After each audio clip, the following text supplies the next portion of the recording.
स्वागत है आप सभी विद्यार्थियों का। अभिनंदन है दोस्तों। हम जो है वो एडीओ का जो एग्ज़ाम होने वाला है उसमें जो स्व सहायता समूह से जो प्रश्न आते हैं उस पर चर्चा कर रहे थे। और उसमें हमने स्व सहायता समूह में जो दो सामुदायिक निवेश सहायता के माध्यम से दो प्रकार के जो है वो निवेश दिए जाते हैं, जो इन्वेस्टमेंट दिया जाता है, एक चक्री निधि और एक सामुदायिक निवेश कोष, उसके बारे में चर्चा कर रहे थे दोस्तों। तो चक्री निधि को हमने बहुत डिटेल में पढ़ा है। इसके पहले वाले जो पार्ट में उसमें हम लोगों ने पढ़ा है, नीचे डिस्क्रिप्शन बॉक्स में उसका लिंक है, आप जाकर उसको देख सकते हैं। आज हम उसका जो दूसरा पार्ट था जिसको मैंने बताया था कि हम बाद में देखेंगे, सामुदायिक निवेश कोष, उस पर जो है हम लोग विस्तृत अध्ययन करेंगे। A to Z पॉइंट्स हम उसमें देखेंगे। और मैंने हमेशा कहा है कि ये जो मैंने आधार लिया है वो हमारे गुरुकुल एकेडमी ऐप के पीडीएफ वाले सेक्शन में आपको वो पीडीएफ मिल जाएगा। ये जो है इसका एक एक पॉइंट छत्तीसगढ़ सरकार की जो बिहान योजना चली थी दोस्तों, उसके संबंध में जो सरकार द्वारा पुस्तिका जारी की थी उससे लिया गया है और एक एक सत्यता की जांच करने के बाद आपको दिया जा रहा है। तो ये पूरी तरह अपडेटेड है और आप जाकर भी देख सकते हैं, नेट में भी उपलब्ध है। मैंने केवल कंपाइल करके आपके लिए इसको सरल बनाने का प्रयास किया है और थोड़े बहुत जो टर्म्स ऑफ कंडीशन है उसको मैं बृहद रूप से आपको इसको समझाने का प्रयास करूंगा। ठीक है, तो चलिए स्टार्ट करते हैं हम लोग। सामुदायिक निवेश कोष, कम्युनिटी इन्वेस्टमेंट फंड, CIF इसको बोला जाता है। जब से हमने स्व सहायता समूह पढ़ा ये नाम हमने सुना है, लेकिन ये क्या होता है इसके संबंध में आज चर्चा करेंगे। तो कम्युनिटी इन्वेस्टमेंट फंड, सामुदायिक निवेश कहा जाता है दोस्तों। ये होता क्या है तो देखिए, सामुदायिक निवेश कोष गरीबों की ऐसी संस्थाओं अर्थात ग्राम अथवा संकुल स्तर पर स्व सहायता समूह के उच्च स्तरीय संघों को NRLM के अंतर्गत अनुदान है। NRLM राष्ट्रीय ग्रामीण आजीविका मिशन, ठीक है, राष्ट्रीय ग्रामीण आजीविका mission, national rural livelihood mission. ठीक, तो ये इसके तहत दिया जाने वाला क्या है, ये एक अनुदान है। ठीक, एक एक पॉइंट को हम समझेंगे, एक एक चीज को आप समझोगे पूरी तरह से क्लियर हो जाएगा। ये निवेश कोष गरीबों की ऐसी संस्थाएं, जो संस्थाएं हैं कौन कौन सी, ग्राम अथवा संकुल स्तर पर स्व सहायता समूह के उच्च स्तरीय संघों को NRLM के तहत दिया जाने वाला ये अनुदान है। ठीक है, तो ये उच्च स्तरीय संस्थाओं को, ना कि स्वयं सहायता समूह को। बहुत ही बढ़िया प्रश्न यहाँ पर बन सकता है। ये उच्च स्तरीय संस्था क्या है, ग्राम संगठन क्या है, या संकुल स्तरीय संगठन क्या है, इसको हम लोग देखेंगे। ठीक है, इसमें बहुत ही बढ़िया प्रश्न ये बनेगा कि सामुदायिक, सबसे पहले तो सामुदायिक निवेश कोष, सामुदायिक निवेश कोष जो है वो ग्राम संगठन को दिया जाने वाला निवेश कोष है, या स्वयं सहायता समूह को दिया जाने वाला अनुदान राशि है, या संकुल स्तरीय संघों को दी जाने वाली अनुदान राशि है। तो याद रखेंगे, ये जो निवेश कोष है, सामुदायिक निवेश कोष, कम्युनिटी इन्वेस्टमेंट फंड, ये संकुल स्तरीय संगठनों को दिए जाने वाली अनुदान राशि है। ठीक है, इसके लिए अनुदान है, लेकिन बाकी के लिए वो ऋण के रूप में दी जाती है। बहुत बढ़िया प्रश्न यहां से बनेगा, आगे हम इसको बहुत विस्तृत रूप में और चर्चा में लेंगे। तो इसको ध्यान रखिएगा, ये किसको दिया जाता है, संकुल स्तरीय संगठन, यहां पर मैंने बनाया है, ये संकुल स्तरीय संगठनों को दिया जाता है, उसे हम कहते हैं अनुदान राशि। अनुदान राशि या इसी पूंजीगत सब्सिडी। ठीक है, इसको वापस नहीं करना है, इसके लिए ऋण नहीं है, इसको जो है हम वापस नहीं करेंगे। संकुल स्तरीय संघ में ध्यान रखिएगा, तो उनको दी जाने वाली अनुदान राशि है किसके द्वारा, सरकार द्वारा। ठीक है, किसके द्वारा, सरकार द्वारा। किस योजना के तहत, तो NRLM राष्ट्रीय ग्रामीण आजीविका मिशन। ठीक, याद रखिएगा। नेक्स्ट देखिए, अच्छा इसकी सामुदायिक निवेश कोष की अवधारणा क्या है, कि इसकी अवधारणा क्या है, तो इसमें देखिएगा, गरीबों की संस्थाओं को, गरीबों की संस्था, गरीबों की कौन सी संस्था, ये जो 4 लिखी हुई है, है ना। तो संकुल स्तरीय संघों, संस्था में कौन कौन शामिल है, संकुल स्तरीय संघों, ग्राम संगठनों और एसएचजी स्वयं सहायता समूह, ठीक है, को समस्त स्तर पर पूंजीकृत करना और एकल दायित्व सहित समूह तैयार करने की है। तो इसकी अवधारणा है जो गरीबों के लिए बनी हुई ये समितियां हैं या ये संगठन है, इसके सभी स्तर को पूंजीकृत करना, मतलब यहां भी पूंजी रहे, यहां भी पूंजी रहे, यहां भी पूंजी रहे, तो इन समस्त स्तरों को क्या करना, पूंजीकृत करना, ठीक है, इन तीनों स्तर को पूंजीकृत करना। इसके अलावा एकल दायित्व सहित सामूहिक तैयार करना, एकल दायित्व सहित समूह तैयार करना। एकल दायित्व, इसमें हम देखेंगे ये ऋण जो दिया जाएगा वो कैसे इसके एक सदस्य को मिलेगा और उसकी कैसे जिम्मेदारी रहती है, कैसे वो अपने दायित्व का निर्वहन करता है, और समूह पर भी उस व्यक्ति से जो है वो ऋण वापस लेने का भार रहता है। सारी चीजें अब एक एक चीज को हम आगे विस्तृत रूप में समझते हुए चलेंगे दोस्तों, ठीक है। चलिए, तो ये इसकी अवधारणा है, सभी स्तरों को पूंजीकृत करना, सभी के पास पैसा रहे, सभी का कार्य संचालन हो और दायित्व, एकल दायित्व सहित समूह तैयार करना, इसकी जो क्या है सीआईएफ की अवधारणा है। अच्छा, इसका उद्देश्य बहुत ज्यादा इंपॉर्टेंट पॉइंट है, उद्देश्य क्या है दोस्तों, ठीक। तो उद्देश्य देखिए, स्व सहायता समूहों के सदस्यों की आजीविका और घरेलू जरूरतों को पूरा करने में उत्प्रेरक कोष की तरह कार्य करना। पहला देखिए, ये सेल्फ हेल्प ग्रुप जो है, स्व सहायता समूह के सदस्यों की आजीविका, उसकी आजीविका मतलब जीवन व्यापन करने के जो संसाधन उपलब्ध हैं उसके पास, आजीविका और घरेलू जरूरत, घर में जो जरूरतें होती हैं कई प्रकार की, जिसके बारे में हमने कई बार डिस्कस किया है, कृषि से संबंधित, स्वास्थ्य से संबंधित कई सारी आवश्यकताएं घर में रहती हैं, तो उसको पूरा करने में एक उत्प्रेरक कोष मतलब उसको जो है वो उस बात की, जैसे उसको किसी काम के लिए पैसे की जरूरत है तो उसको अब सोचने की, टेंशन लेने की आवश्यकता नहीं है। वो काम को, जैसे उसको आजीविका मिशन के तहत कुछ छोटा सा धंधा स्टार्ट करना है, पान ठेला स्टार्ट करना है, तो उसके पास कोष नहीं है, तो ये उत्प्रेरक उसको उत्प्रेरणा देगा, ठीक है। उत्प्रेरक मतलब उसको उत्प्रेरणा देगा कि वो जो है वो ये कोष है, इसका सदुपयोग करके वो क्या कर सकता है, धंधा स्टार्ट कर सकता है। तो यही कहा गया है, आजीविका और घरेलू जरूरतों को पूरा करने में उत्प्रेरक कोष की तरह कार्य ये करेगा, ये इसके उद्देश्य में शामिल है।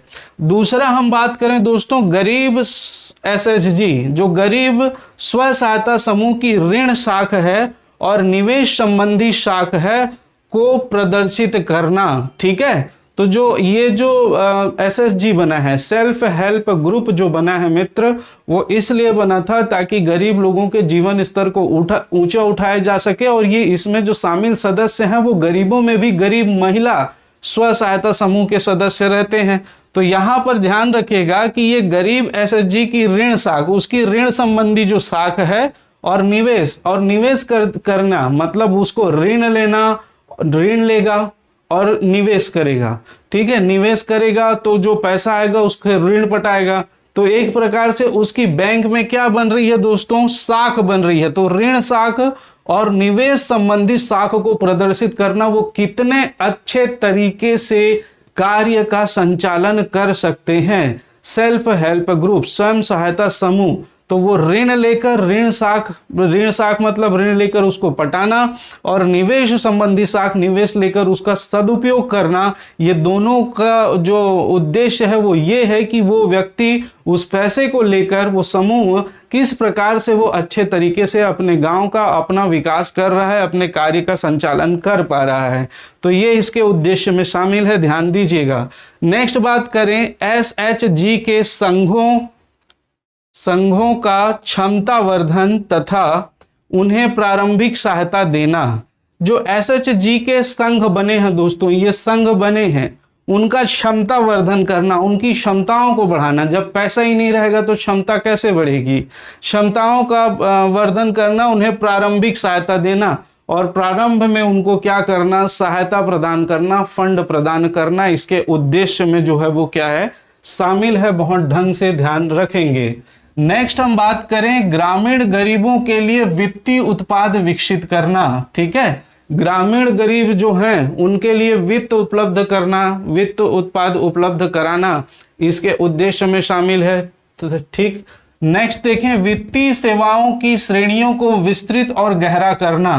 तो वित्तीय सेवाओं की श्रेणियां हैं। आप जानते हैं स्वयं सहायता समूह में जो फंड दिया जाता है, चाहे रिवॉल्विंग फंड हो, पहले दिया जाएगा 3 माह से 6 माह तक, अगर वो सक्रिय रूप से कार्य कर रहा है, नियमित बैठक कर रहा है, बहुत सारी उसकी क्राइटेरिया हमने देखा है, तब उसको क्या मिलेगा, चक्रीय निधि मिलेगी। और उसके बाद फिर वो अच्छे से कार्य किया तब उसको सामुदायिक निवेश फंड में मिलेगा, और क्या पात्रता होती है वे सारी चीजें हम देखेंगे। और इसके बाद वो अच्छा कार्य करेगा तो बैंक से ऋण उसको मिलेगा, और ऋण की साख भी जो है वो बढ़ती जाती है। तो जो उसकी श्रेणियां हैं, ग्रेडिंग है, जो नाबार्ड द्वारा भी ग्रेडिंग दी जाती है, उसको विस्तृत करना और गहरा करना। ठीक है, तो गहरा करना से तात्पर्य उसकी जो फंड है उसको बढ़ाना। ठीक है, वो धीरे धीरे छोटा पैसा लिया, फिर पटाए, फिर बड़ा लिया, फिर उससे बड़ा, तो उसका गहरा करना इसका जो है वो मेन उद्देश्य में शामिल है। तो दोस्तों ये 5 उद्देश्य हैं, इन 5 उद्देश्य को आप भली भांति जो है वो ध्यान रखिएगा। ठीक है, बहुत ही अच्छे प्रश्न यहां पर बनने की संभावना है। नेक्स्ट हम बात करें सामुदायिक निवेश कोष की उपलब्धता। अच्छा, ये सामुदायिक निवेश कोष जो है इनको उपलब्ध कैसे होगा? ठीक है, किस रूप में उपलब्ध होगा, मेन चीज ये है। तो ध्यान रखेंगे ये 3 रूप में उपलब्ध होगा। एक सूक्ष्म ऋण योजनाओं के माध्यम से, एक ग्राम संगठनों की विपणन योजना के माध्यम से, और एक खाद्य सुरक्षा संबंधी प्रयास के माध्यम से। ये 3 रूपों में क्या रहेगी, उपलब्ध रहेगी सामुदायिक निवेश कोष। जो फंड, जो पैसा जारी होगा वो इन 3 माध्यमों से जारी होगा, 3 रूपों से जारी होगा। ध्यान रखेंगे, डायरेक्ट जो है सरकार द्वारा स्व सहायता समूह को नहीं दिया जाएगा, इन योजनाओं के माध्यम से इनको दिया जाएगा, और ये पूरा डिस्ट्रीब्यूट करेंगे। कैसे करेंगे हम इन सभी चीजों को देखेंगे। और आज विशेष तौर पर हम बात करेंगे सूक्ष्म, जो इंपॉर्टेंट है, सूक्ष्म ऋण योजनाओं के माध्यम से। ठीक है, सूक्ष्म ऋण योजनाओं के माध्यम से ये पैसा NRLM के द्वारा कैसे डिस्ट्रीब्यूट किया जाता है, राष्ट्रीय ग्रामीण आजीविका मिशन के द्वारा कैसे डिस्ट्रीब्यूट किया जाता है, उसको हम देखेंगे। ठीक है, अब बात करें संगठन। ये जो हम बार बार संगठन सुन रहे हैं, संकुल स्तरीय संघ या संगठन, ग्राम संगठन, ये है क्या? ठीक है, तो आप जानते हैं कि SHG सेल्फ हेल्प ग्रुप, स्वयं सहायता समूह जो कैसे बना होता है, ये गरीबों में भी गरीब परिवार के सदस्यों, खासकर महिला सदस्यों से मिलकर बना एक समूह होता है। गरीबों से भी गरीब परिवार के महिला सदस्यों को मिलकर बनाया हुआ ये क्या होता है, समूह होता है, SHG। और ऐसे स्व सहायता समूह के गठन के 6 से 9 महीने पश्चात, 6 से 9 महीने बाद इनमें से, ठीक है, क्या किया जाता है दोस्तों, 5 से 15 स्वयं सहायता समूह को मिलाकर एक ग्राम संगठन तैयार किया जाता है। ठीक, स्वयं सहायता समूह का गठन होता है गरीबों में से गरीब परिवार को मिलाकर, गरीब परिवार के महिला सदस्यों को लेकर समूह बनाया गया। ठीक है, इसको समझेंगे हम लोग, है ना। ये गांव है, इस गांव में जो है वो क्या किया गया दोस्तों, एक समूह बनाया, एक ये ब्लॉक है, समझ लो ये ब्लॉक का एक गांव है। ठीक है, ये गांव है, ये गांव है, ये गांव है। ठीक, अब इस गांव में क्या किया गया, इस जो समूह स्वयं सहायता समूह की स्थापना की गई। ठीक है, अब ये जब एक गांव में स्वयं सहायता समूह की स्थापना हो गई, ठीक है, एक स्वयं सहायता समूह की स्थापना हुई, दूसरे स्वयं सहायता, तीसरे, चौथे। अब इसको इस गांव में देखा जाएगा कि कितने समय दिया है, 6 से 9 महीने बाद। 6 से 9 महीने बाद इस गांव में जितने भी स्वयं सहायता समूह तैयार हुए हैं उनमें से 5 से 15 स्वयं सहायता समूह को मिलाकर एक ग्राम संगठन तैयार किया जाता है। ठीक है, तो ग्राम संगठन किससे बनेगा, एक गांव के 5 से 15 स्व सहायता समूह को मिलाकर क्या तैयार किया जाएगा, एक ग्राम संगठन तैयार किया जाता है। कब, जब SG गठन के 6 से 9 महीना हो गया है उसके बाद। अब ये ग्राम संगठन बन गया, फिर क्या होगा, तो 15 से 20 ग्राम संगठन को मिलाकर जो है दोस्तों संकुल स्तरीय संघ का निर्माण किया जाता है। 15 से 20 ग्राम संगठनों को मिलाकर। अब देखिए यहां पर जो गठित हुए हैं, है ना, यहां पर मान लो 6 गठित हुए, ठीक है, यहां पर आपका 10 गठित हुए, यहां पर 11 और यहां पर 5। और मैंने बताया ये क्या है, तो ये एक संकुल क्षेत्र है मान लीजिए, ठीक है, ये एक संकुल है। तो संकुल कैसे बनेगा, तो ये 15 से कितने होना चाहिए, 15 से 20 ग्राम होने चाहिए, ठीक। ऐसे ऐसे यहां पर 15 से लगाकर 20 ग्राम होंगे जिसमें स्वयं सहायता समूह रहेंगे, ठीक है। तो इन सभी स्वयं सहायता समूह के सदस्य जो हैं 15 से 20 ग्राम को यदि मिला देंगे तो मिलाने के बाद एक संकुल स्तरीय संघ बनेगा, ठीक है। सबसे पहले याद रखिए ग्राम संगठन में कितने स्वयं सहायता समूह होंगे दोस्तों, 5 से 15 स्वयं सहायता समूह होंगे, ठीक है, ग्राम संगठन में। एसएचजी में सदस्य कितने रहते हैं, 10 से 20 सदस्य रहेंगे, ठीक है, और 10 से 20 सदस्य मिलाकर एक स्वयं सहायता समूह का निर्माण होता है, ठीक है। अब इसमें से 10 से 20 सदस्य मिलाकर एक स्वयं सहायता समूह और 5 से 15 उस ग्राम में कितना, 5 से लेकर 15 स्वयं सहायता समूहों एसएचजी, तो मिलाकर क्या बनता है दोस्तों, ग्राम संगठन बनता है, ठीक है, क्या बनता है, ग्राम संगठन बनता है। और उसके बाद ये एक ग्राम संगठन बनेगा, 5 से 15 स्वयं सहायता समूह को मिलाकर एक ग्राम संगठन बनेगा। और यहां पर 15 से 20 ग्राम संगठनों को मिलाकर एक संकुल स्तरीय संघ का जो है वो गठन किया जाता है, ठीक है। तो ये इस प्रकार से इस क्रम को याद रखिएगा, 5 से 15 स्वयं सहायता समूह तो ग्राम संगठन, 15 से 20 ग्राम संगठन तो संकुल स्तरीय समूह का गठन होता है दोस्तों, ठीक। तो इस बात को आप मेरे ख्याल से समझ गए, यहां पर लिखा हुआ है। अच्छा, अब एक विकास खंड में कितने जो है वो संकुल स्तरीय संघ हो सकते हैं, तो एक विकास खंड में 4 से 6 संकुल स्तरीय संघ हो सकते हैं। एक विकास खंड में, एक ब्लॉक में 4 से 6 विकास खंड 4 से 6 संकुल स्तरीय संघ हो सकते हैं, किसमें, एक विकास खंड में, ध्यान रखिएगा, ठीक है। और ये डाटा दोस्तों गवर्नमेंट की साइट से ली हुई डाटा है, इसलिए आप, मैंने बार बार कहा है, आप जाकर चेक कर सकते हैं भाई, अगर किसी को डाउट होगा, क्योंकि कई सारे चैनल में कई सारी चीजें बताई जा रही है, तो मुझे नहीं पता कि उनका सोर्स क्या है, मैं बिल्कुल भी इससे अनजान हूं भाई उनका सोर्स क्या है, लेकिन मैं जो आपको पढ़ा रहा हूं वो पूरी गुणवत्ता के साथ और ये चीजें आपको बिल्कुल प्रामाणिकता के साथ आपको दे दिया जाएगा। और वो मैंने बता दिया, गुरुकुल एकेडमी में जाकर CIF का जो रेगुलेशन है उसको देख लीजिए तो आपको समझ में आ जाएगा बिहान योजना के तहत, ठीक है।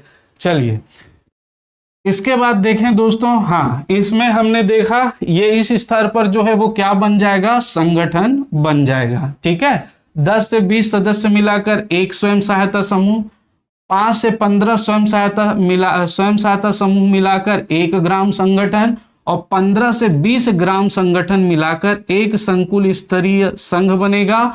और 4 से 6 जो है वो संघ हो सकते हैं किसमें, एक विकास खंड में, ठीक है। क्लियर यहां तक। अब आ जाइए सूक्ष्म ऋण योजना। अच्छा, सूक्ष्म ऋण योजना के तहत जो है वो कितनी राशि स्वयं सहायता समूह को उपलब्ध कराई जाती है, तो याद रखिएगा 40,000 से 60,000 तक का जो है वो ऋण उपलब्ध कराया जाता है। सूक्ष्म ऋण योजना के तहत 40,000 से 60,000 तक की राशि उपलब्ध कराई जाती है, ठीक है, स्वयं सहायता समूह को। वो क्या करती है उसके बारे में हम बाद में चर्चा करेंगे, पहले ये राशि आती कहां से है उस पर जरा ध्यान दीजिएगा। सबसे पहले देखिए, संकुल स्तर के प्रत्येक संघ को 3 से 4 वर्ष के भीतर, ठीक है, संकुल स्तर के प्रत्येक संघ को 3 से 4 वर्ष के भीतर 1 से 2 करोड़ रुपए का सामुदायिक विकास जो कोष है वो उपलब्ध कराया जाएगा, ठीक है। इसको ध्यान से समझिएगा। संकुल स्तर के प्रत्येक संघ, ये संकुल स्तर का संघ जब बन गया तो 3 से 4 वर्ष के भीतर इसको 1 से 2 करोड़ रुपए का सामुदायिक विकास कोष उपलब्ध कराया जाएगा। ठीक है, और यह पूरी तरह अनुदान होगा या पूंजीगत सब्सिडी माना जाएगा, या तो सब्सिडी माना जाएगा या क्या माना जाएगा, अनुदान माना जाएगा। इसका मतलब क्या, इसका मतलब ये कि ये जो अनुदान है या जो सब्सिडी है उसको वापस नहीं करना पड़ता है। तो इसका मतलब आप समझिएगा कि ये संघ स्तरीय जो संकुल स्तरीय संघ है, इसके बाद जो 1 से 2 करोड़ रुपए आ रहा है दोस्तों, ये 1-2 करोड़ रुपए जो इसके पास आ रहा है, इसको अब वापस नहीं लौटाना है। ठीक है, इसको ये वापस नहीं लौटाएगा। तो फिर क्या करेगा, तो ये दोस्तों ये संकुल स्तरीय संघ से फिर ग्राम संगठन को, और ग्राम संगठन से फिर स्वयं सहायता समूह को जो है वो इससे कोष उपलब्ध कराएगा। ठीक है, इससे यह जो है वो कोष उपलब्ध कराएगा। संकुल स्तरीय संघ से ग्राम संगठन को, और ग्राम संगठन से स्वयं सहायता समूह को, स्वयं सहायता समूह से स्वयं सहायता समूह के सदस्यों को जो है वो क्या उपलब्ध कराएगा, ये कोष उपलब्ध कराएगा। जो स्वयं सहायता समूह को 40,000 या 60,000 दोनों में से एक भी, दोनों के बीच में से दिया जाएगा। ठीक है, और ये जो पैसा है दोस्तों, ये स्वयं सहायता समूह के सदस्यों को उनकी आवश्यकताओं को देखते हुए उनको दिया जाएगा, और वो फिर ये स्वयं सहायता समूह को वापस करेंगे इसके सदस्य, और ये जो है वो ग्राम संगठन को, ग्राम संगठन संकुल स्तरीय संघ को जो है वो पैसा वापस करते जाएंगे। ऐसे में ब्याज की दरें निर्धारित की गई है सभी की, मैं एक एक चीज क्लियर करूंगा। ठीक, ये पैसा 1 से 2 करोड़ रुपए आया, इसको ये ग्राम संगठन के स्वयं सहायता समूह को जरूरत के हिसाब से स्वयं सहायता समूह को 40,000 से 60,000 रुपए देंगे, और वो जो है वो अपने सदस्यों को जो है ऋण उपलब्ध कराएंगे। ठीक है, तो ये जो पैसा रोटेट होगा, फिर से ये पैसा ऊपर जाएगा, है ना, जो ब्याज की दर है वो ब्याज की दर के साथ ये ऊपर जाते जाएगा। तो इसको तो पटाना नहीं है, मतलब इस कोष में जो है वो पैसा जमा होते चले जाएगा। तो फिर क्या होगा, तो ये फिर से जो है वो काम के लिए आगे फिर से उसको लोन प्रदान करेगा, फिर से इसको पैसा देगा, और वो जो है वो चक्र चलता रहेगा। ठीक है, क्लियर है यहां तक? मेरे ख्याल से स्पष्ट रूप से क्लियर हो गया। कौन देगा? सरकार। संकुल स्तर के प्रत्येक संघ को सरकार जो है वो 3-4 वर्ष के बाद 1 से 2 करोड़ रुपए सामुदायिक निवेश कोष उपलब्ध कराएगा, और ये पूरी तरह अनुदान होगा, पूंजीगत सब्सिडी है। तो पैसा हमको, मतलब संकुल स्तरीय संघ को जो है वो पैसा सरकार को वापस नहीं करना है, परंतु ये केवल संकुल स्तरीय संघ के लिए अनुदान है, इनके लिए नहीं। इनके लिए ये दोस्तों क्या है, ऋण है। याद रखेगा, इनके लिए क्या है, ये ऋण है। इनको पैसा वापस करना है, और वो भी ब्याज के साथ वापस करना है, वो भी निर्धारित समय में वापस करना है। तो ये सारी प्रक्रियाएं क्या है, इसके बाद हम देखते हैं। ये एक बार आप क्या कर लीजिए, नोट डाउन कर लीजिए। उसके बाद जो है दोस्तों हम इसमें फिर से आगे और भी जो बातें हैं, पात्रता क्या होगी, कैसे उसको ऋण दिया जाएगा, वापस कैसे करेंगे, ये सारी चीज डिस्कस करेंगे। यहां तक आप एक बार क्या कर लीजिए, नोट डाउन कर लीजिए या स्क्रीनशॉट ले लीजिए। चलिए दोस्तों, तो अब हम देखेंगे कि जो सामुदायिक निवेश कोष है उसके प्राप्त करने के लिए क्या मानदंड होने चाहिए स्वयं सहायता समूह के सदस्यों को या स्वयं सहायता समूह को। ठीक है, इसके पहले एक चीज आप सुधार लीजिएगा, मैंने बताया कि इसके तहत SHG को, स्वयं सहायता समूह को 40,000 से 60,000 तक जो है वो दिया जाएगा ऋण। तो उसको आप काट देंगे, यहां पर याद रखेंगे 60,000 तक का ऋण दिया जाएगा। कितने का? 60,000 ऋण दिया जाता है। ये संशोधित हो चुका है, तो इसको आप विशेष रूप से ध्यान रखेंगे, 60,000 तक दिया जाएगा। ठीक, चलिए अब बात करें कि राष्ट्रीय ग्रामीण आजीविका मिशन के तहत जो कम्युनिटी इन्वेस्टमेंट फंड है, सामुदायिक निवेश कोष है, उसको प्राप्त करने के लिए क्या मानदंड चाहिए, क्या योग्यता चाहिए। तो देखिए, सबसे पहले SHG गरीबों का समूह, ये हर जगह लागू होगा कि स्वयं सहायता समूह है जो वो एक तो गरीबों से भी गरीब परिवार के महिला सदस्यों का समूह होना चाहिए। इस बात को आप विशेष रूप से याद रखेंगे। ठीक है, इसके अलावा इस समूह द्वारा 6 माह में ठीक है, 6 माह से ये सक्रिय, मतलब ये पिछले 6 माह में दोस्तों ये 5 सूत्रों का पालन करता हो, उत्तम प्रबंधन और वित्तीय मानदंडों को अपनाते हुए नियमित साप्ताहिक बैठक करता हो।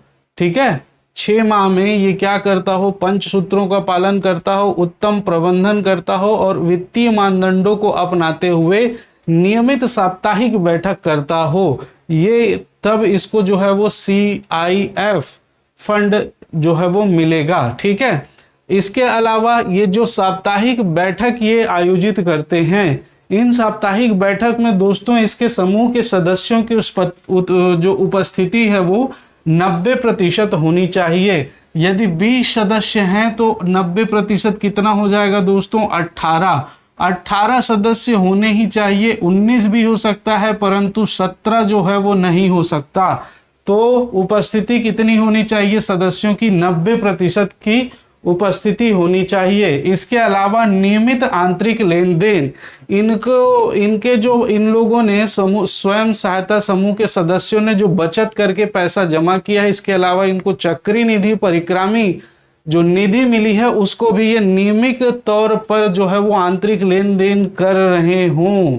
ठीक है, जो जरूरत के सदस्यों को जो जरूरत है उनके हिसाब से उनको ऋण दिया जा रहा हो। इसके अलावा 90% वसूली, इनके जो है वो स्वयं सहायता समूह के द्वारा 90% की वसूली बनाए रखते हुए, मतलब 90% आते रहना चाहिए, 90% की वसूली बनाए रखते हुए नियमित वसूली की जा रही हो। ठीक है, 90% का जो कोष है वो वसूली दर बनाए रखते हुए नियमित वसूली की जा रही हो। इसके अलावा प्रशिक्षित रोकड़िया, एक जो है वो लेखा का जो संधारण करने के लिए जो अन्य पुस्तिकाएं होती है उसका संधारण करने के लिए नियमित बैठकों को और आय व्यय को, इसके अलावा ऋण आ रहा है जा रहा है, सारी चीजों को लिखने के लिए प्रशिक्षित रोकड़िया यहां पर नियुक्त करना पड़ेगा। ठीक है, इसके अलावा स्वयं सहायता सदस्यों द्वारा समस्त सदस्यों द्वारा 3 दिवसीय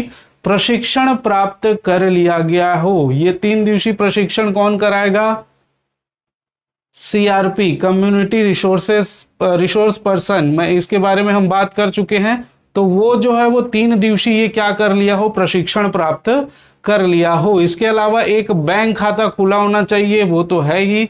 इसके अलावा दोस्तों, इसके अलावा इन समूह द्वारा 7 चरण, ठीक है, सूक्ष्म ऋण प्राप्त करना, यहां पर मैं लिख दिया है सूक्ष्म ऋण योजना के तहत जो 7 चरण हैं, उस 7 चरण को जो है वो लागू करने के लिए वचनबद्ध हो। ठीक है, 7 चरण की प्रक्रिया को अपनाते हुए लागू करने के लिए वचनबद्ध होना चाहिए।